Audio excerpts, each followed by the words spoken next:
You actually make a device where you can adjust the impedance Right. with a knob, and you also have a DI version. So yeah, the Cloudlifter Z, they're up on the screen here. you can literally plug through those with a microphone, or use the DI one for like a bass and turn that impedance and change the tone. Right. So, with the Cloud Z products, I wasn't thinking so much in terms of like, let's do the math and match these microphones so that they're proper, as much as I wanted to create something that was really intuitive, that you could use your ear. Maybe you understand how the math works. So a good place to start is that 10 times the load value that we talked about. So like for an SM57, it's 150 ohms. So hitting that 1.5K mark is what the load is intended to be. But the difference between microphones and guitars and amplifiers is you can't damage anything with the mics. So you're free to like experiment for your creativity and use the impedance of the microphone or an instrument in this case to push the tone where you're looking for it. And this will do it in a way that EQ never could, because it's not exactly like filtering frequencies. It's kind of this almost mysterious mystique that you can just use the actual load to sort of shape the tone and bring out the characteristics that you're looking for a particular sound. Yeah, when you load something like this, you're changing the tone of it without actually changing the phase. And anytime you use an equalizer, any boost or cut in an EQ is a phase change. That's how it works. That's the science behind it. So if you boost the high end up, the phase is starting to go in a different direction. And what happens is you get transient changes between the low frequencies and the high frequencies. They get a little bit out of time, and they don't always sound as punchy. Something when you're loading it down like that, you're not doing that.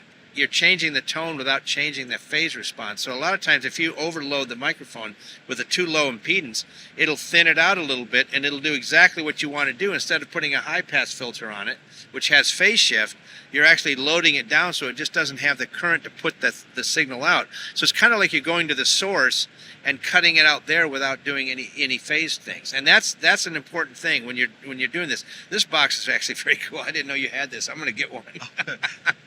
That's genius. I mean, you can get your microphone sounding the best possible way before you start putting plugins and EQs and stuff on it. If you're looking for a certain sound when we're trying to dial something in for someone, then you know that if you go to a lower impedance, you're going to get more of that gorgeous mid-range coming through, and the bass is going to get tighter, and the top end isn't going to be too aggressive. It's going to be kind of, a little more mid-forward. And you also know that if you go to a really high impedance, you might get this giant bass response, maybe too much in some cases. But, the thing about the Z products is that you can fine-tune and use that to get where the bass is just tight enough where you want it and kind of get that clarity. Like if you had a bright female singer and you were recording with a Manley Gold Reference, which is notoriously a very open, bright mic, and you turn that thing to the left, that would kind of tame the high end, kind of calm it down a little. Exactly. Yeah, one of the things to understand about impedance is a mixture of resistance, which is just purely resistance, okay, and a coil, which is purely magnetic. So you have your reactance of the coil, which is like when you charge the coil, you take the voltage away, the coil stays charged, and then it discharges, and that's where you get distortion. Is when you charge it, it doesn't charge up right away. When you discharge it, it doesn't discharge right away. That's where all the magnetic distortion comes from, a transformer and stuff like that. But it also has a resistance factor. And if you remember in high school, remember the flagpole and the shadow and the hypotenuse, and you said, why am I learning this? I'm never going to measure a flagpole. I don't care. Well, it's reactance, resistance, and impedance, and that's the way it all works. So if you don't load that coil, the coil can bounce, and that's why you get more low end, is because that coil is actually resonating. If you tie that coil down, you're going to get less low end because the coil is just sitting there like this and it can't bounce. So that's why that change of load on that coil affects it. And that's, if you understand a little bit about how it works, then you can kind of see that it's bouncy and flappy and it's loose sounding if it doesn't have a good load on it. If it's overloaded, it's going to sound really tight. This little graphic that I have up here kind of shows like when you go to a higher impedance, it makes your signal louder I want to say ragged for not another word. I mean, the bass can be a little out of control sometimes. The higher you go, it starts to get a little muddy too if you go too far.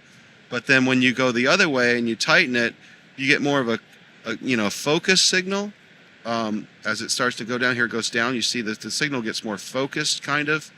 It's not as loud. There's not as much, actual volume and amplitude, but you get more of the mid-range and the fullness of the center of the sound, in my opinion.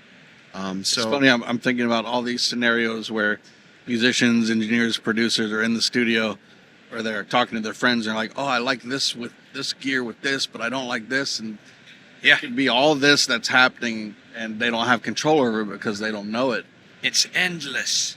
It's actually a good tool for teaching impedance because it really shows it. And this is one of the few things that you can hear. Because a lot of people, you have to train your ears to be able to hear all the subtleties of things. And this is one thing where you can sit there and go like, and this is an example of mismatching or matching too. You can turn it all the way one way and it's like, oh, it's going to sound like this. Or all the way that way, it's going to sound like that. And you put it right in the middle and you say, oh, that sounds like the microphone I'm used to. That's a really cool way of actually hearing what it does. And then it becomes a useful tool in the studio. It's not just a teaching thing. Now you can actually adjust it. Instead of doing an EQ, you can do it before it gets to the EQ. And that's really the best way to do it. This clip right here is a Cloud ribbon mic going into a Cloudlifter Z with changing the load. And you're going to see the frequency response of the instrument. And at the very high impedance, you got a giant fat bass response. And as the load comes down, you lose a little bit of the power transfer, but a little bit disproportionately in terms of the frequency response. You kind of lose more of it in the lows, and the mid-range and the high end kind of stay almost the same. So you sort of tilt the balance of power, and by the result of that is that the bass response is a little less sloppy, if you will, and more tight, so that you can kind of hear the clarity come through. So I'm going to go ahead and play this clip now.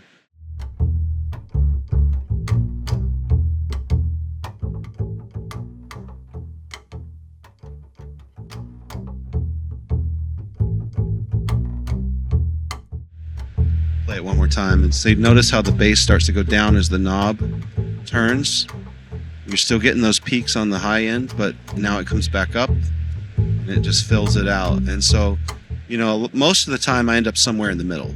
I mean, it's not about the extremes. It's more about having the opportunity to tune with the Z, the impedance load, in order to get the sound you're looking for in the situation. Yeah, that's doing exactly what we just described. It's exactly what it does.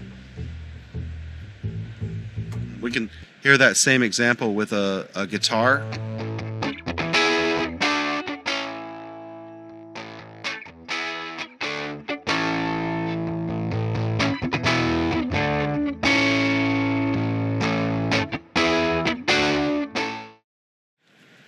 That's like a Gibson and a Fender.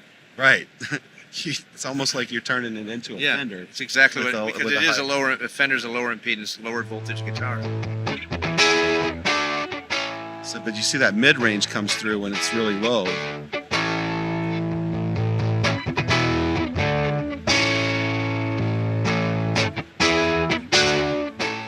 So there's not really a right or wrong here. I mean, there is like an ideal if you want to try to get the intended frequency response from a manufacturer's microphone. You can kind of follow that 5 to 10 times rule, and somewhere in that zone you're going to hit it.